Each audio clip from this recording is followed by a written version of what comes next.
The CIA's Agents of Change digital ad campaign inside China. Commentary. In a striking and unusually public move, the Central Intelligence Agency has begun openly urging Chinese citizens, particularly officials and military officers, to secretly provide information about the Chinese Communist Party. Rather than relying solely on clandestine channels, the CIA has taken its message directly to the global internet by publishing Mandarin language videos and instructions for secure communication across social media platforms. That's one of the most direct public intelligence recruitment campaigns aimed at China in modern history. The strategy reflects a deeper geopolitical shift. For the first time since the Cold War, Washington is openly treating a rival power not merely as a competitor, but as a comprehensive adversary, whose internal stability may ultimately shape the balance of global power. And history tells us that often, the real vulnerabilities of authoritarian systems don't always appear on the battlefield but rather within the ruling elite. A digital recruitment campaign. The CIA's digital campaign became public in May 2025 when it released 2 Mandarin language recruitment videos that targeted Chinese officials. The videos portray fictional Chinese government employees who become disillusioned with corruption, political purges, and the precarious nature of life within the party hierarchy. The titles are unambiguous, to say the least. Why I Contacted the CIA to Take Control of My Fate. Why I Contacted the CIA for a Better Life. In one scene, a senior official reflects on the political reality inside the party. As he rises in rank, those above him are suddenly purged and discarded. His own future and his family's safety appear to be increasingly uncertain. The message to the target audience is unmistakable. Are you next? More to the point, it's telling CCP officials, hey, if you're inside the system and troubled by what you see, there is another path.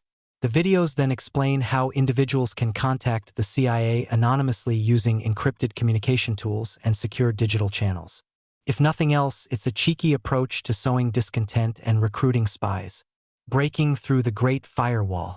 The videos were distributed across several major global platforms, including YouTube, X, Facebook, Instagram, and Telegram. Of course, many, if not all, of these channels are blocked by the regime's censorship architecture, commonly known as the Great Firewall. But the firewall is not impenetrable. Millions of Chinese citizens, including officials, researchers, and military personnel, use virtual private networks to access the global internet. That's why U.S. intelligence officials believe the videos are reaching audiences inside China despite censorship barriers. And the numbers suggest they're right to believe so, because their message appears to be getting through. Within 24 hours of release, the Mandarin language recruitment videos generated more than 5 million views. Over time, combined viewership across several videos has climbed dramatically, with some estimates approaching 120 million views. That's a big deal, especially when you consider that the original target audience was party members. Targeting China's military, too. But the campaign did not end with the CCP officials. In early 2026, the CIA released a Mandarin language recruitment video aimed specifically at officers within the People's Liberation Army. The storyline centers on a fictional military officer who becomes disillusioned with corruption and factional politics among China's leadership. The officer ultimately decides that protecting his family's future requires quietly reaching out to the United States. The timing was hardly accidental. Chinese leader Xi Jinping has launched sweeping anti-corruption purges within the PLA in recent years, removing or investigating numerous senior officers. Publicly, these campaigns are framed as discipline and reform.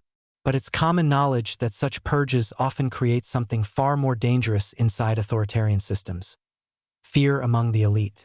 Fear breeds mistrust, and mistrust breeds vulnerability. Beijing pushes back. Understandably, Beijing was not too happy about the campaign. Officials from the Chinese Foreign Ministry condemned the CIA videos as a blatant attempt to infiltrate and destabilize the country. Beijing warned that it would take strong measures against foreign espionage and infiltration efforts. At the same time, the CCP has expanded counter-espionage laws, increased surveillance, and encouraged citizens to report suspicious contacts with foreigners. The regime clearly understands the stakes. Authoritarian governments depend not only on power but on loyalty within the elite. Any signal that loyalty may be weakening is treated as a national security threat, and rightly so. Rebuilding a broken spy network.